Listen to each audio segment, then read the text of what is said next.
Welcome to Skyreach. I thought it might be worth doing a commentated run. This is a +10. It was a pug group, but it was a fantastic one. So I'll talk you through it. So what you can see here is the tank, a Brewmaster Monk, is doing an immediate, really big pull of the first sort of 3 or 4 trash groups.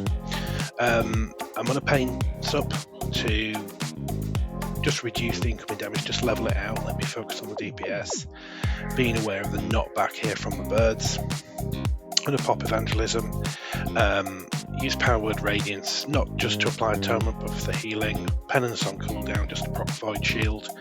For the damage reflect as well, you can just about see on the DPS meters on the right that, you know, a non-zero amount of DPS is happening from disc.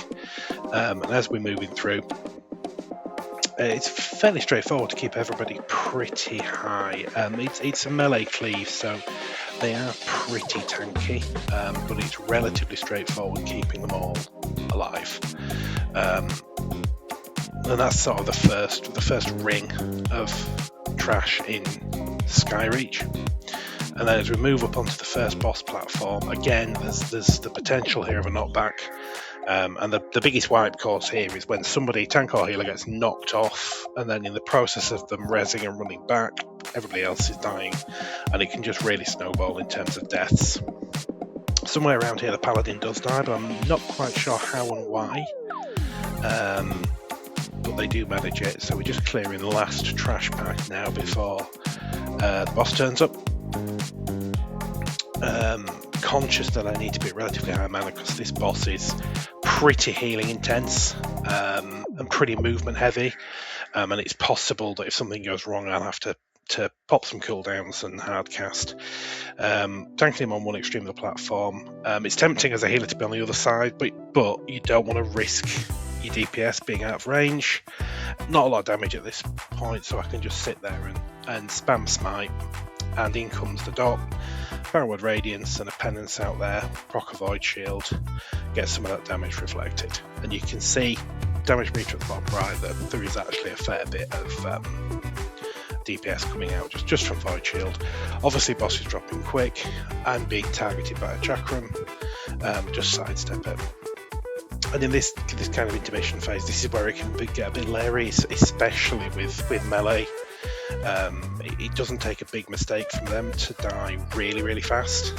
So as the healer, you do just want to be aware that, as just there with that Arms Warrior, nearly managed to get himself 2-shot. This is a good time for Evangelism. I can get everybody atonemented up, and then just spam a bit of Smite and Penance just to keep everybody topped up, while keeping my own mana at a reasonable level. And he's already nearly dead. We're going to get one more of these phases. Obviously move out of the way. Get a Power Word Radiance in just before everything kicks off. And then really focus on my own movement while just keeping people topped up. There's going to be a knockback. I was nowhere near being knocked off there, but you know, if I hadn't have been aware of it and aware of my positioning, I could have easily been knocked off the edge, and it wouldn't have been a wipe, but it would have been a death. It would have lost a bit of time. It's not great for the group. They would have to wait for me to rebuff and potentially drink. Xalatath spawns a stupid minion thing, so it just gets dragged to the group. I'm going to go to the other side because I don't want to get line of sighted by the stairs. Now here, the big solar elementals can be a problem, so there's potentially quite a lot of damage coming in. I also have to be conscious of my own movement here. I don't have any Pain Sup charges left, but I am keeping an eye on that, because if stuff starts to go wrong here, if orbs get a cast off, then potentially we could have an issue. Fortunately, really good group, take down the orbs, all good there. And then we move into this. Now here, I did wonder if the tank could just get all 3 groups. They decided not to. Probably could have handled it, but the constructs did do a fair bit of group-wide damage with the beam, so I'm kind of glad he didn't. I'm just being conscious that there's a potentially mana-intensive boss coming up, and I'm sat at about 2/3, so I don't really want to drop below half if I can help it. So I'm, where I can, leaning into Smite as my main healing tool, keeping radiance, and just moving out of the way of stuff. Void Shield can be really useful. If you do get a proc, it's a good idea just to save it for somebody targeted by the beam, which I forgot to do, because the reflected atonement can be a lot of healing, and the reflected damage can be a lot of damage, and it can add up quite quickly. So last construct, and this is exactly what I mean. I've got the beam on me. If I'd have had a Void Shield here to reflect it, this could be really useful. I did have one a little bit too late, but I can splash it onto the tank and get a bit of reflective atonement healing here, and just spam a bit of smite just to get some damage, a little bit of healing in on my mana. And you can see there my Void Shield's health for the majority of the cast. I did quite a lot of reflected damage. Now the Paladin dies here, and I don't really know why, and you can see me kind of looking as to, okay, why did this happen? There's no clear reason that I can see. So energize, I'm the only ranged, I need to be careful that I'm getting in the way of one of the beams, that's a must, otherwise we'll lose a lot of DPS from the melee doing it. Again, Void Shield's really useful, that steady ticky damage being reflected onto the boss is really, really good. It causes a lot of healing, I can see here. Smite, move out of that proc Void Shield, get a Radiance out, and then just follow the beams really and move out of stuff. This can be a healing intensive fight if your tank's not quite sure what they're doing or doesn't quite get the positioning right, but this one was really, really good, and this was really easy, really tanky group to heal, so it's really easy to keep them topped up. I've popped Evangelism more for the mana than for the extra healing, but the instant cast does help, and it lets me just help out a little bit with the emissary that Xalath summons. As Disc, you have a little bit of burst DPS. You can sit there, spam a couple of penances into it, and it does make a difference. So here we've got two beams close together. The melee have already moved, but it's a good idea for me to take one. I am the healer, you know, they can then just focus on keeping out of the way of stuff and doing as much damage as they can. And this is a pretty straightforward boss. I could have possibly let that cast go, but better safe than sorry, because it does hit pretty hard. And the boss is nearly dead. And you can see me wondering if it's worth popping anything big. I decided it's not, just stick a penance.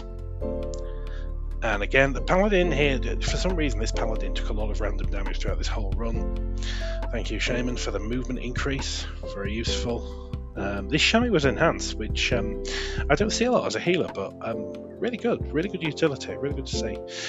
So the tank is picking up all of the little birds, and I know, because I'm the only ranged, they're probably about to fixate on me, so I get a little bit of distance already, and yep, there we go. So if I can just keep my distance, the freeze comes out. If the freeze didn't come out, there's a couple of things I can do. I can't fade them off because it is a fixate, but I can shield myself and just create a bit of a gap, and that's usually going to be enough just to keep me alive. And now we get to third boss. And again, this is a relatively straightforward boss as Disc. The only thing to be aware of if you're the only ranged is it's very likely the little bird ad will be targeting you, and what you don't want to do is drag it through the group. You kind of want to drag it as a tangent next to them so they can cleave it down, but it's not in the way. I'm not great at it, to be honest, but this is a relatively straightforward boss. As long as people get out of the way when it does its fiery quills, it's really easy to heal this one, and you can spend a fair bit of time doing some damage on the boss.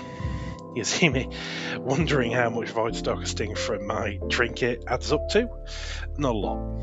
So he's off, he's doing his sting. Good way to know where he's going is if you just target him as he flies over you, you can see him on your minimap as to where he's going. Now here I nearly get caught getting a bit greedy there. And again, I can just use the penance more for the damage than for the healing. You know, nobody's really taking any damage here. This is a really easy boss to heal. It's one of those bosses where if somebody does something wrong, they will die. But if they don't, you'll have an easy time. And you can see me here trying to drag that little bird ad kind of not through everybody, but next to everybody, so he can go down pretty easily. Boss is nearly dead. We're getting to a point where he's probably going to do his searing quills. So it's a question of where's he going to fly to. He's gone behind me, he's gone to my left. I need to move pretty quick, so does everybody. And I only just make it. I do have to pop a penance on myself there to keep myself alive. Entirely my fault. I could have taken a better path, could have been more aware of the boss. Bit of learning there for next time. It's not perfect. Birds targeting me, but the boss is very low health. I know he's going to die before it reaches me, which brings us on to everybody's favourite bit. Priests are pretty good for this, actually, partly because you can use the speed buff of Powered Shield, which I prefer over Angelic Feather, and partly because you have Leap of Faith if somebody's struggling. It doesn't help you if you're struggling, but here, you know, the speed increase from the Divine Shield buff is actually just about right to time it. I just hold, not there, I hold just there a second, and just there a second to prevent the birds coming through, and I'm second there, which I think is pretty good for a class not noted for its ability. You know, Disc especially is renowned for not being a particularly mobile class. So the tank got knocked off, he died, only his second death of the run, not to a mob. I just missed him to drag him up there, but I can come down here, and as soon as he comes into line of sight, just drag him up there. Just pop a shield in him for speed, and that speeds everything up. And he's already into the final room of trash, really, before we get to the boss platform. So it's, I suppose, the penultimate room of trash. This can get a bit tricky because your movement's really limited. You can't really go that far. So it's mostly about making sure, especially as a range, that you're not getting line of sighted, and you're not standing in stuff.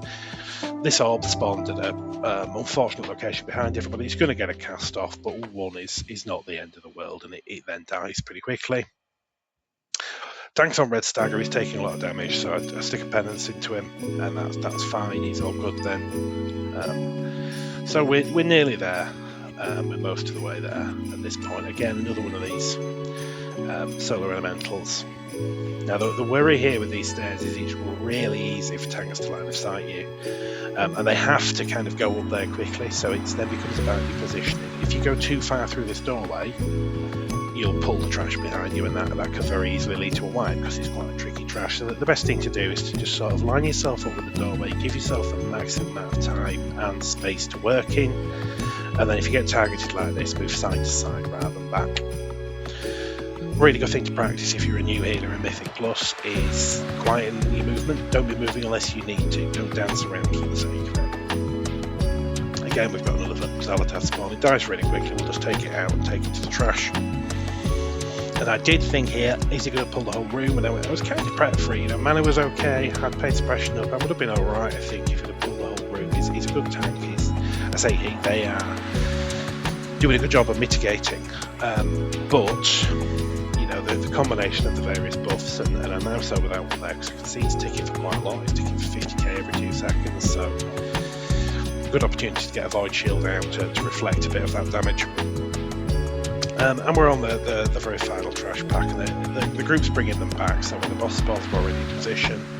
And again, what you don't want to do is get locked out of the room, so don't be further than the doorway.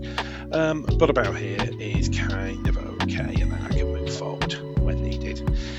So the last couple of trash going down, I'm aware that my mana's relatively low, but I'm below half, and I am one of those healers who, you know, I don't like going into major fights with below half mana. So I do a bit of topping up, let them kill the last couple of trash, and then just get a quick sip in to top myself up. And here comes the final boss. I know that the tank's going to bring them all the way back to us, and I'm waiting for heroism. The Shami's a bit late, so I think, okay, well, whatever. I'll pop Power Infusion out anyway, and I think that might just trigger the Shami into thinking, "Oh, I need to hero," and he does. I know I'm getting picked up here. I know my health is kind of not a problem. We've got a lot of stuns, but any help you can give as a healer in just getting these down is really good. If you're a paladin, you can stun them every time. It lines up with cooldowns. There's not a lot I can do as a priest other than damage them, really. If discard Psychic Horror, that'd be great, but they don't. But every other healer really has a really good way of dealing with these. You know, Holy potentially has Holy Word Chastise, Paladins have the stun, Druids have Integrity Roots, etc, etc. This doesn't really, so you just got to put a bit of damage into them. And here, you know, nobody's taking huge amounts of damage. It's relatively straightforward. A pop of Vandalism, mostly for the Mind Bender to keep mana up and the extra damage on the boss, and just channel a few penances in. I'm kind of fishing for a Void Shield, really. I'm trying to stop the think it was the Shadow being carried off. You know, if a healer gets picked, you've still got all 3 DPS, so it's kind of okay. But if your top DPS gets picked, it can get a bit iffy. But we're there, and that's healing Skyreach plus 10. I did get some nice loot out of it as well. So yeah, thanks everyone. I hope that's been useful to anybody learning to disc.